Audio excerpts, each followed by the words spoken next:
सबसे पहले तो दो फ्रेज सुनिए। पहला लैंड ऑफ द आर्यंस और दूसरा pearl of the middle east. ये दो देशों को दी गई उपमाएं हैं। एक हिंट भी लीजिए, ये दोनों देश एक चरमपंथी संगठन की कड़ी से जुड़ते हैं। आपको इनका नाम डिकोड करना है। कैसे? वही पुराना तरीका। वीडियो पॉज करिए, कमेंट बॉक्स में या अपने सामने के कागज में अपना जवाब लिखिए। आगे बढ़ते हैं। जिन्होंने सही बताया उनको खूब सारी बधाइयां मिलने का वक्त आ गया है और बाकियों के लिए सूचना लेने का वक्त। लैंड ऑफ द आर्यंस यानी आर्यों की भूमि कहते हैं ईरान को। ये नाम 1935 में लागू हुआ था। उससे पहले ईरान को पर्शिया के नाम से भी जाना जाता था। वहीं pearl of the middle east कहते हैं लेबनन को। खूबसूरती की वजह से लेबनन को मिडिल ईस्ट का स्विट्जरलैंड भी कहते हैं। मामला कुछ ऐसा है कि इन दोनों देशों के इंटरनल मैटर में खोट आ गया है। ईरान में नैतिकता के नाम पर पुलिस कहर ढा रही है हिजाब न पहनने वालों के खिलाफ, जबकि लेबनान में फिलिस्तीन से आए शरणार्थियों ने जंग का माहौल पैदा कर दिया है। क्या है पूरी कहानी, आज विस्तार से बताएंगे। नमस्कार, सौरभ द्विवेदी नाम है हमारा और आप देखना शुरू कर चुके हैं लल्लन टॉप का अंतर्राष्ट्रीय प्रसंगों से जुड़ा रोजाना का कार्यक्रम दुनियादारी। आप लोगों ने इंटरनेशनल पॉलिटिक्स में एक टर्म खूब सुना होगा। शो की शुरुआत में भी 2-3 बार इसका जिक्र हुआ। ये टर्म है मिडिल ईस्ट। हिंदी में बोले तो मध्य पूर्व। कभी सोचा है ये मिडिल ईस्ट है क्या? इसकी अलग अलग परिभाषाएं मिलती हैं। 1850 के दशक में ब्रिटिशर्स ने पूर्व के इलाकों को 3 हिस्सों में बांटा। फार ईस्ट, इसमें प्रशांत महासागर में बसे देशों का नाम आता है, जैसे ऑस्ट्रेलिया, न्यूजीलैंड, किरिबाती या सोलोमन आइलैंड। दूसरी कैटेगरी नियर ईस्ट की थी, जो यूरोप से बिल्कुल करीब हो, ब्रिटेन से करीब हो। इसमें ऑटोमन साम्राज्य के देश आते थे, जैसे तुर्की और बाल्कन इलाके।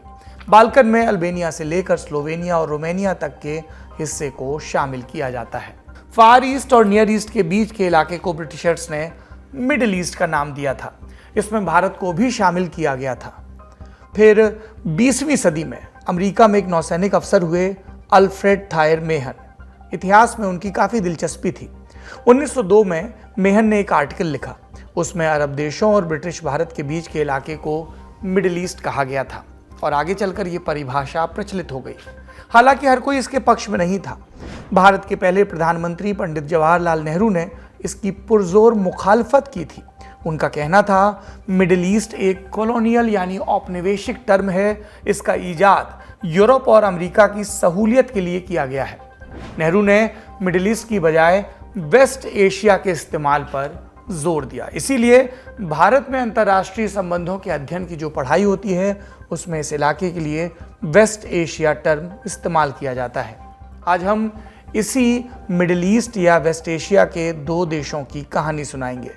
पहले चलते हैं लेबनान और सबसे पहले जानते हैं बेसिक फैक्ट्स। लेबनान 3 तरफ से जमीन और चौथी तरफ यानी पश्चिम की तरफ भूमध्य सागर से घिरा है। जमीनी सीमा इजराइल और सीरिया से लगती है। इसकी आबादी लगभग 53 लाख है। 61% लोग इस्लाम को मानते हैं। लगभग आधे लोग शिया और आधे सुन्नी हैं इस्लाम में। 34% आबादी ईसाई धर्म को मानने वालों की है और इसी वजह से पावर शेयरिंग को लेकर यहाँ पर झगड़े होते रहते थे। फिर 1943 में एक करार हुआ। तय हुआ राष्ट्रपति हमेशा ईसाई होगा और प्रधानमंत्री हमेशा सुन्नी और संसद का स्पीकर हमेशा शिया मुस्लिम। ये वो दौर था जब लेबनान से फ्रांस का मैंडेट खत्म हो रहा था। पहले विश्व युद्ध से पहले लेबनान पर ऑटोमन साम्राज्य का राज चलता था। ऑटोमन हारे तो उनके इलाकों में आगे की व्यवस्था तैयार करने की जिम्मेदारी यूरोपीय देशों को मिली थी। इसी को मैंडेट कहते हैं, जैसे फिलिस्तीन का मैंडेट ब्रिटेन को मिला था। लेबनान की करेंसी है लेबनीज पाउंड। एक भारतीय रुपए में 183 लेबनीज पाउंड आते हैं। इस समय मुल्क भयानक आर्थिक और राजनीतिक संकट में फंसा है।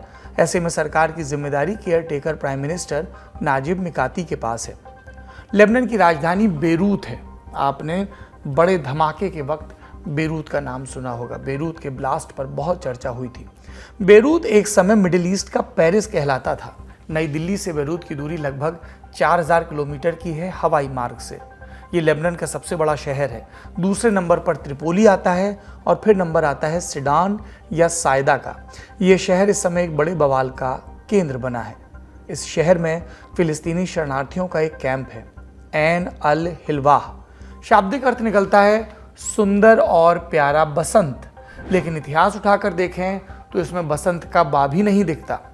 1 लाख से ज़्यादा की आबादी वाला ये कैंप हिंसा, आतंक और बर्बादी का गढ़ बन चुका है। 29 जुलाई को कैंप के अंदर 2 गुटों में लड़ाई शुरू हुई। अल जजीरा की रिपोर्ट के मुताबिक 31 जुलाई की रात तक फायरिंग होती रही। 11 लोग मारे जा चुके हैं, 40 से ज़्यादा घायल हुए। यूएन ने संघर्ष विराम का दावा कर दिया है, पर हालात अभी भी इतने खराब हैं कि इस तथ्य पर भरोसा करना मुश्किल है। अब आपके मन में सवाल होगा कि लेबनान में फिलिस्तीनी शरणार्थी क्या कर रहे हैं। इसके लिए हमें इतिहास में चलना होगा और सबसे निर्णायक पन्ना मई 1948 का खुलता है। इस दौर में क्या हुआ? 14 मई को इजराइल की स्थापना हुई और उसके अगले ही दिन अरब देशों ने इजराइल के खिलाफ युद्ध छेड़ दिया। इजराइल ने जबरदस्त पलटवार किया। यूएन से जितनी जमीन मिली थी उससे ज्यादा हिस्से पर कब्जा कर लिया। जिस हिस्से पर कब्जा किया वहां फिलिस्तीनी लोग रहते थे, उन्हें अपना घर छोड़कर भागना पड़ा। अनुमान है कि युद्ध के चलते लगभग 7 लाख फिलिस्तीनी नागरिक बेघर हुए थे। इस घटना को फिलिस्तीनी नकबा का नाम देते हैं। नकबा अरबी भाषा का शब्द है जिसका मतलब है कयामत या आपदा। विस्थापित होने के बाद, नकबा के बाद फिलिस्तीनी नागरिकों को सुरक्षित ठिकाने की तलाश थी। लेबनान उनके पड़ोस में था। विस्थापितों की बड़ी तादाद लेबनान पहुंची। उन्हें ठहराने के लिए international committee of red cross ने एन अल हिल्वा कैंप बनाया। लेबनान में ऐसे 11 और कैंप हैं जहां कुल मिलाकर 5 लाख से ज़्यादा शरणार्थी रहते हैं। एन अल हिल्वा सबसे बड़ा, सबसे प्रभावशाली और सबसे खतरनाक कैंप माना जाता है। इसका इतिहास क्या है? पूरा कैंप लगभग 1 वर्ग किलोमीटर के एरिया में फैला है। इसकी शुरुआत अस्थायी ठिकाने के तौर पर हुई थी, लेकिन फिलिस्तीन में कभी स्थिरता नहीं आई। जो इलाका उनके पास बचा है वहाँ भी इजराइल अपने नागरिकों को लगातार बसा रहा है। इस कब्जे को सेटलमेंट कहते हैं। इसके अलावा इजराइल फिलिस्तीनी शरणार्थियों की वापसी का भी विरोध करता है। इसी वजह से वे शरणार्थी वहीं के होकर रह गए। अस्थायी कैंप कालांतर में शरणार्थियों के शहर के रूप में बदल गए। हालांकि वहां रहने वाले लोगों को नागरिकता नहीं मिली। 39 नौकरियों में उनके काम करने पर बैन है और वो कोई भी घर या ज़मीन नहीं खरीद सकते। ये शरणार्थी काफ़ी हद तक यूएन की एजेंसियों से मिलने वाली मदद पर निर्भर रहते हैं। अल हिल्वा कैंप चारों तरफ से ऊंची दीवारों से घिरा है।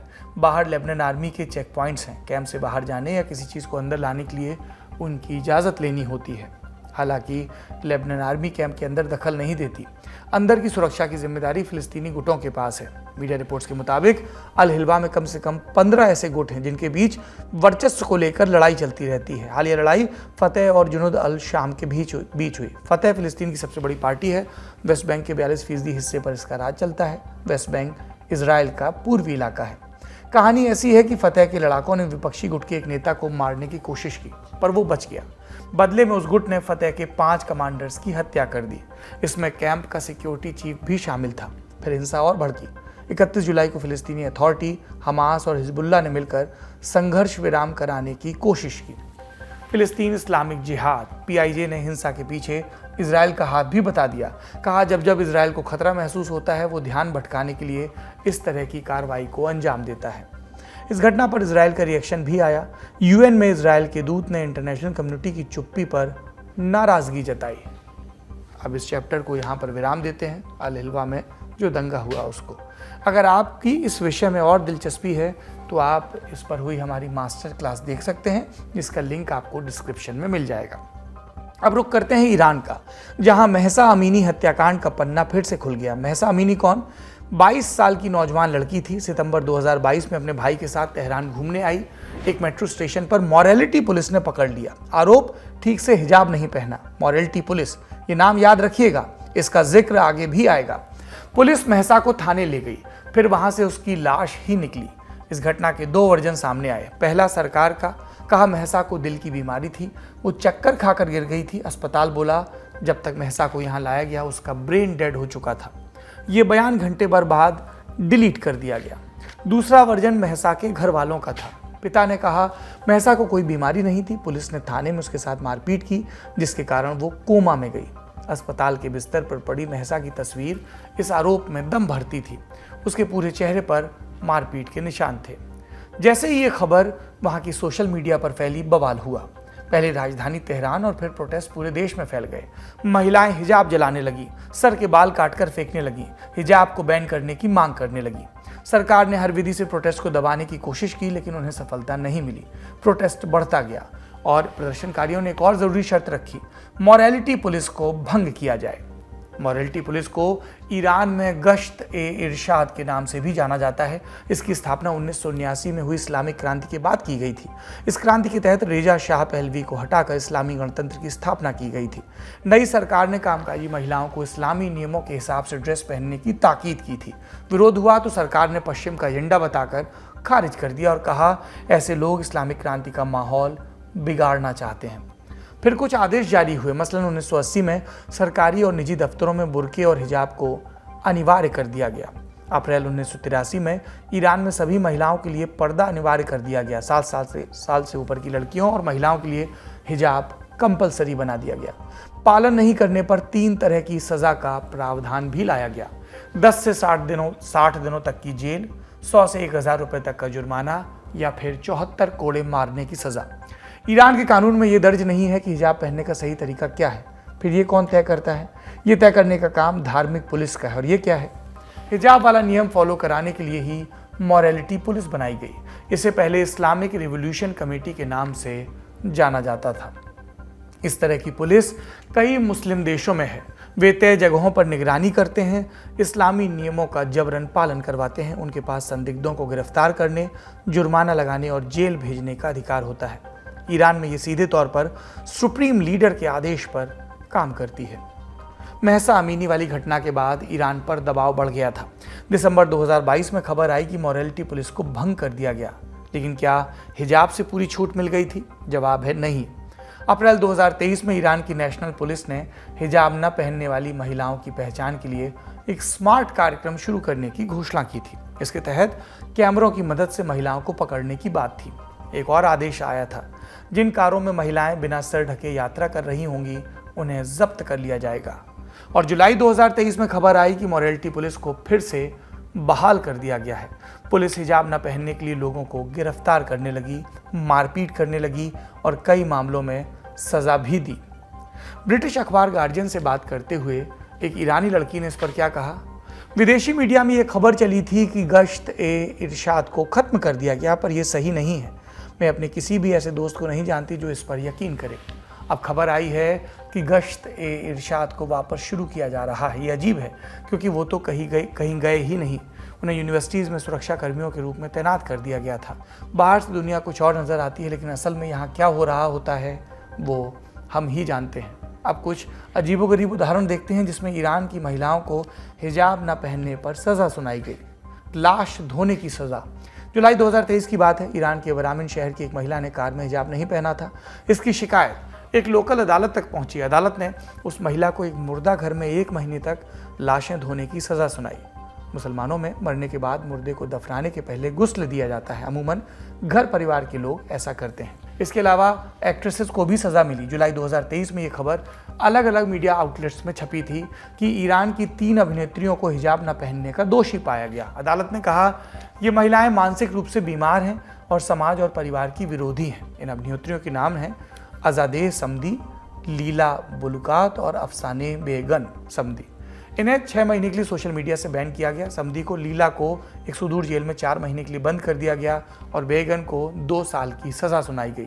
अदालत ने यह भी कहा कि आप दिमागी रूप से बीमार हैं, इलाज कराएं और इलाज के बाद मेडिकल सर्टिफिकेट भी अदालत में जमा करें। ये खबर सुनकर आपको क्या लगता है? कौन है बीमार? ये अदालतें, ये तौर तरीके या हिजाब न पहनने वाली ये बेबाक बहादुर औरतें जिन्होंने हिजाब न पहनने को अपने प्रतिरोध का और जो महिला मरी इस मॉरल पुलिस की पिटाई से कोमा में जाकर उसके साथ सपोर्ट का एक सिंबल बना लिया। कमेंट बॉक्स में अपनी राय बताइए। दुनियादारी आज यहीं तक। अपना और अपनों का ख्याल रखिए और याद रखिए दुनिया में हर कहीं हर कोई अपने अपने ढंग से एक बेहतर जिंदगी के लिए, समान अधिकारों के लिए प्रतिरोध कर रहा है। शुभ रात्रि।